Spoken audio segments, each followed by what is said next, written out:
मैं जैसे आपको लेक्चर वाइज 1 2 3 ऐसे बताते जाऊंगा, आप कंटिन्यू वैसे ही बनाएंगे, अपने मन से जंप नहीं करेंगे, नहीं तो फिर आपको प्रॉब्लम हो जाएगा, हमें भी प्रॉब्लम हो जाएगा।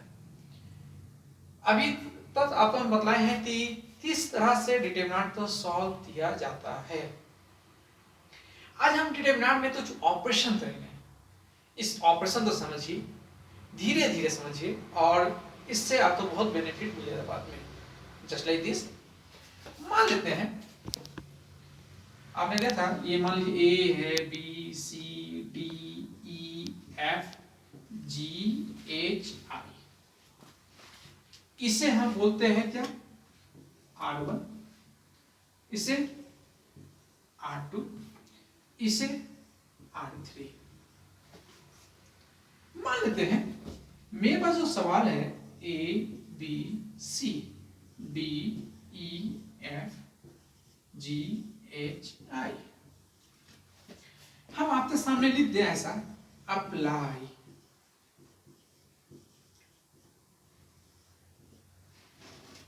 ये जो एरो बनाए ना, इसको हम पढ़ते हैं दोज टू, क्या पढ़े हैं, those two, R1 those two, R1 plus R2। मान लीजिए आपके सामने ऐसा लिखते हैं, हम एक डिटरमिनेंट देते हैं, उससे बाद हम लिखते हैं apply R1 those two R1 plus R2। इसका क्या मतलब है, इसका मतलब होगा कि R1 वाला लाइन तो R2 वाले लाइन तो R1 तो लाइन, ये लाइन है, R2 तो लाइन, ये लाइन है, इस दोनों को आपस में जोड़ना है।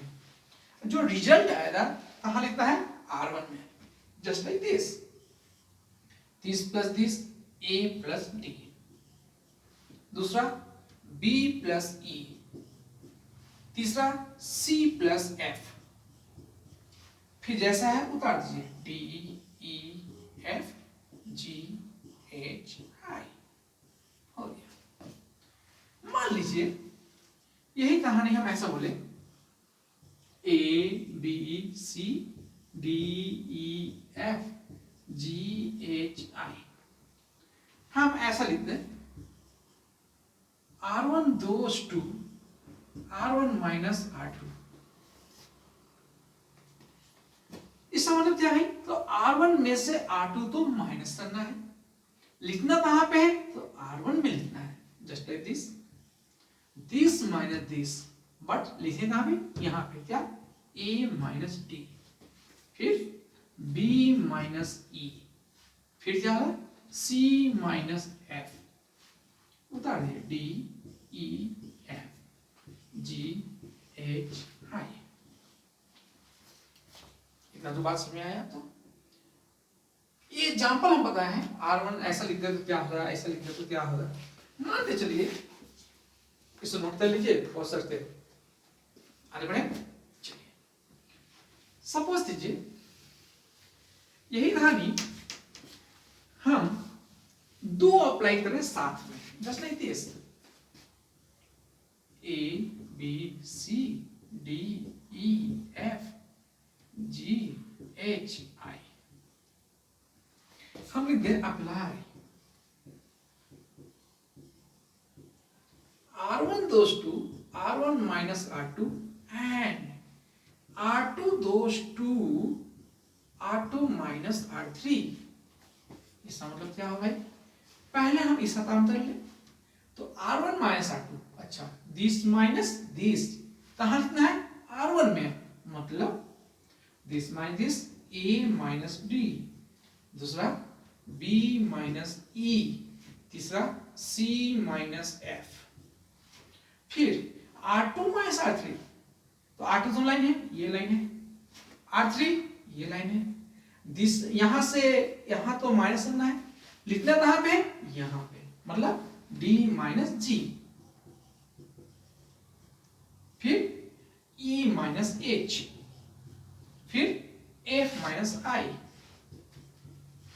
बाकी तीसरा लाइन जैसा वैसा ले आइए, G H I, नोट कर लीजिए इसे भी। आइए ना एक और देखते हैं, मान लीजिए हम ऐसा लिखते हैं A B C D E F G H I, मान लेते हैं ऐसा लिख रहा हूं मैं, apply R1 goes to R1 plus R2 plus R3। इसका क्या मतलब होगा कि R1 R2 R3 तीनों तो जोड़िए, कहां पे लिखना है, R1 में, मतलब this line plus this line plus this line, लिखे कहां पे, यहाँ पे, मतलब तीनों जोड़ते यहाँ पे आ रहा है, ये तीनों जोड़ते यहाँ पे, ये यहाँ पे, मतलब ऐसा क्या भाई, तो A plus D plus G, दूसरा क्या है तो B plus E plus H, तीसरा क्या होगा C plus A plus I। अब उतार दीजिए D E F G H I, note कर लीजिए। तो R1 में हम अप्लाई करने सीख गए, ये अप्लाई जो है डिटरमिनेंट का मेन हिस्सा है। अरे यदि आप अप्लाई सीख गए हैं तो ही आगे डिफिकल्ट क्वेश्चन बना पाएंगे आप, नहीं तो फिर नहीं बना पाएंगे, इसलिए सो अच्छा से पहले आप प्रैक्टिस कीजिए। आगे बढ़ते हैं। यदि हम इसी तरह से कॉलम में भी अप्लाई करें तो क्या होता है, जब देख लेते हैं। हम जानते हैं, इसे हमने बताया आपको क्या, C1, इसे C2, इसे C3। यदि आपके सामने लिख they apply C1 goes to C1 plus C2, इसका क्या मतलब होगा, ये लाइन के साथ जोड़िए, लिखिए कहां पे, यहां पे, मतलब this plus this, this plus this, this plus this, मतलब क्या है तो A प्लस B, फिर क्या है D plus E, sorry minus, फिर क्या है G माइनस H, उसी तरह उतारिए उसे B E H C F I, ये हो गया। यदि हम और बोलते हैं बात, apply C1 goes to C1 minus C2 and C2 goes to C2 minus C3। ध्यान रखिएगा, जब भी अप्लाई करते हैं तो रो के साथ या फिर कॉलम तो कॉलम के साथ, रो और कॉलम एक साथ नहीं होता है।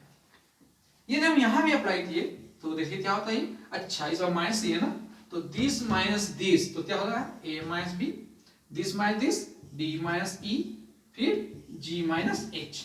और आगे चलते हैं तो दिस माइनस दिस क्या, B minus C, E minus F, H minus I, सिर्फ जैसा है उसे उतार दिए, ये हो गया अप्लाई। उसी तरह से आप और भी अप्लाई कर सकते हैं, आपका मर्जी, कुछ भी अप्लाई कीजिए, कोई दिक्कत नहीं है। अप्लाई करने आ गया। अब आप तो दिखाते हैं इस अप्लाई का क्या बेनिफिट है।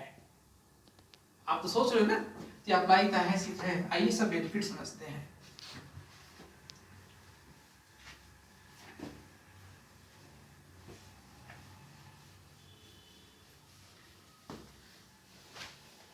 पहले तो जान लीजिए, आप ये सवाल आपने बनाया है, 3 बार बनाया है, आप तो इस आंसर याद भी हो गया होगा।